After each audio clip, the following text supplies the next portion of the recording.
The year was 2007. The iPhone had just been invented, Harry Potter had just entered its 5th film, Spider-Man became a bully, and Macromaster was about to attend a local Yu-Gi-Oh! Tournament.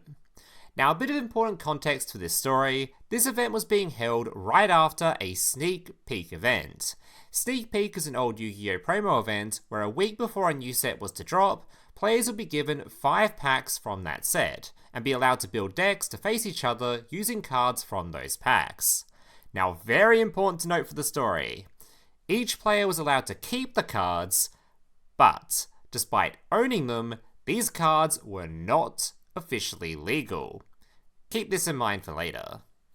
Before the tournament began, Macro went to take a seat at one of the tables whilst he waited for everything to be organised. But as he was about to sit down, he noticed one of the players approaching the judge of the event, a regular who for this story we're going to refer to as Fred. After conversing a little bit with the judge nodded his head to Fred before turning his attention to the rest of the room. May I have everyone's attention, please? The judge had a suggestion. He would allow the use of sneak peek cards for the event, but only if the majority of players entering agreed to them being used. Now, of course, being a crowd of people who had just been given a bunch of new toys, it was a resounding yes, and so the judge gave everyone a little bit of extra time to update their decks. Macro was stoked. The sneak peek set this time around was Force of the Breaker. This set contained support for various archetypes, such as Volcanic and Crystal Beast, but it also contained one brand new super rare for a different archetype, Riser the Storm Monarch. This card, when tribute summoned, could target one card in the field and place it on top of the deck, a very powerful effect for this era of Yu-Gi-Oh! Now, the reason I'm bringing this up is because the deck Macro happens to be playing for this event was Monarch, and he had gotten extremely lucky with his 5 packs, pulling not 1, but 2 copies of Riser. So of course, after hearing about the rule change for this event, he was incredibly eager to test them out, and quickly shoved them into his deck. The tournament began, and Macro was stomping. I think it's important to note that during this time, Monarch was considered to be one of, if not the best deck at the time, even going on to win Worlds later that year. So it should be no surprise at all to see Macro playing the best deck, with 2 copies of a super rare, basically nobody else has access to, completely steamrolling the tournament, and having a blast in the process. He won round after round after round, and was going in undefeated to face his final opponent of the day, Fred. Both Macro and Fred took a seat at their assigned table before shaking hands and preparing to start their match. This series was a close one. After a nail-biter of a Game 1, Fred took the first game, and after a somehow even closer Game 2, Macro took the game. It's important to note heading into the 3rd game that Macro hadn't seen either copy of Riser yet, with both copies remaining in the deck after both games. Game 3 began, and just like the first 2 games, it was looking like it could go either way, with control of the match constantly shifting between both players. And that's when it happened.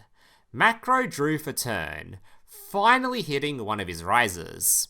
Without a second thought, Macro immediately tribute summoned out the Storm Monarch, and went to remove a card from Fred's field. "Hey, you can't do that!" Macro raised his head up from the table, to see Fred looking a little frustrated with his arm extended out, pointing at the freshly summoned Riser. "You can't summon that, it's not legal yet." "Ah, I see. He must have just been in the bathroom or something when the rule was announced earlier.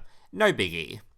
Macro began calmly explaining the events that took place right before the tournament began, but Fred wasn't having a bar of it, and cut Macro off mid-sentence to scream, "Judge!" A few moments go by before the judge approached the table. "Hey guys, what seems to be, he's cheating! That card is illegal!" Before letting the judge finish even a single sentence, Fred began rambling, continuing to accuse Macro of deliberately cheating by playing illegal cards.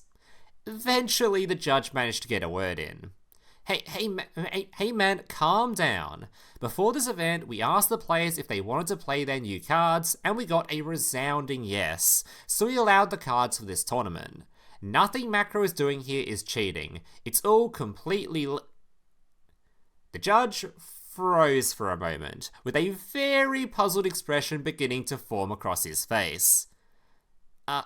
Fred, weren't you the guy that suggested this rule change to me in the first place? Any expression on Fred's face had immediately dissolved, leaving behind a man that looked like he'd been through a Vietnam flashback. Turns out the conversation he was having with the judge before the event was specifically requesting the use of the sneak peek cards. His face slowly began to light up like a beetroot, but to Macro's complete surprise considering how close the game was, he didn't opt to continue the match. This is bullshit! Fred scooped up his cards using his playmat and shoved them all into his bag, before immediately standing up from the table, throwing the bag over his shoulder, and walking directly out of the store, without saying another word. Macro had won the match, and considering he was undefeated, the tournament as well. Now that's not quite where this story ends. As it turns out, there were quite a few repercussions for Fred's actions. You see, around this time, Upper Deck was running organised play for Yu-Gi-Oh! And had a point-based ranking system in place where the top 10 ranked players from each state in the US got an invitation to nationals.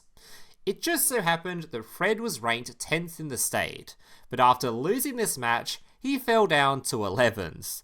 This was the last week for points before the cutoff. Basically, because of Fred's little shenanigans, he'd managed to miss out on a free Nationals invite, and was forced to have to try to qualify through a last chance qualifier tournament instead.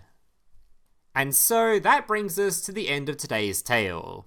Thank you so much Macro for sharing your story in the comment section of one of my previous story videos. And as per usual, if you too have a story from your time playing Yu-Gi-Oh! And would like to have it recreated in this series, feel free to write it down in the comments below. Just make sure to leave enough context and detail so I can turn it into a full video. If you enjoyed this video, make sure to leave a like and subscribe to the channel. And if you'd like to see more stories just like this one, I've created a full playlist of this series, which I'll leave at the top of the description, or you can click that little card on screen now. Thank you guys for watching, and I hope to see you in the next one. Laters.